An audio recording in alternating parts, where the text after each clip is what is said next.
এটি একটি ভুয়া এবং জাল এলসির কপি।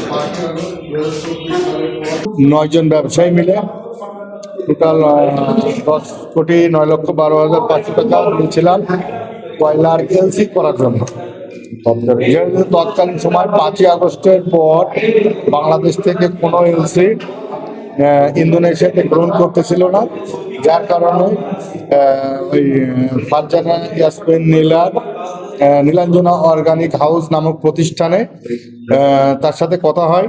সে আমাদেরকে আশ্বস্ত করেন যে দুবাই থেকে থার্ড কান্ট্রি এলসির মাধ্যমে মাল আমদানি করা সম্ভব এবং উনি থার্ড কান্ট্রি এলসির ব্যবস্থা করে দিবেন, কিন্তু এবং কিছু কমিশনের মাধ্যমে আমরা তাতে রাজি হয়ে তার সাথে চুক্তি করি। চুক্তি করার পরে ইন্দোনেশিয়া থেকে আমরা পিআই নিয়ে আসি। পিআই নিয়ে এসে ইন্দোনেশিয়ার কোম্পানির সাথে চুক্তি করি। শিপমেন্টের জন্য আমি ইন্দোনেশিয়া চলে যাই। তারপর ওখানে যাওয়ার পর কয়লা রেডি করার পর ওনার কাছে আমি এলসি চাই, যে এলসিটা আমার খুবই জরুরি যে মাল শিপমেন্টের জন্য। তখন উনি আজ না কাল করে সময় ক্ষেপণ করতে থাকেন, সময় পার করতে থাকেন। এক সময় 2 মাস অতিবাহিত হয়ে গেলে আমি আবার বাংলাদেশে ফিরে আসি এবং তার কাছে আমি আবার এলসির জন্য চাপ প্রয়োগ করি। পরবর্তীতে তিনি আমাকে একটি এলসির কপি প্রদান করেন, যা আমি খোঁজ নেওয়ার পর জানতে পারি এটি একটি ভুয়া এবং জাল এলসির কপি। তারপর আমি ওনাকে বলি যে ঠিক আছে, আমার এলসি লাগবে না, আপনার চুক্তি ক্যান্সেল করে আমার টাকাটা রিটার্ন করেন। রিটার্ন করার পর কথা বললে উনি আমাকে 1 মাস সময় চায় আমার কাছ থেকে। 1 মাস সময় আমি ঠিকই তাকে দিই।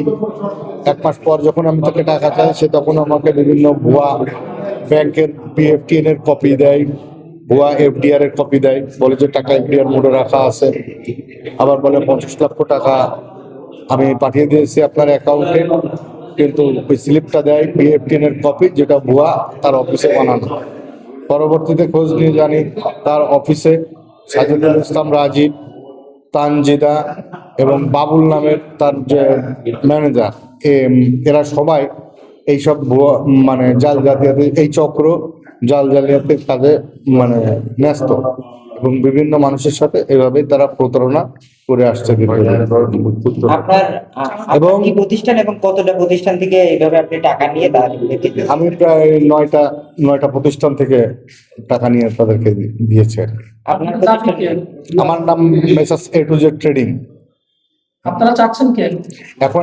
আমরা চাচ্ছি আমাদের দ্রুত আমাদের টাকাটা যাতে আমরা ফেরত পাই, তার জন্য আমরা প্রশাসন এবং আইন বিভাগের কাছে আমরা সহায়তা চাচ্ছি এবং সরকারের কাছে আমরা সাহায্য কামনা করছি।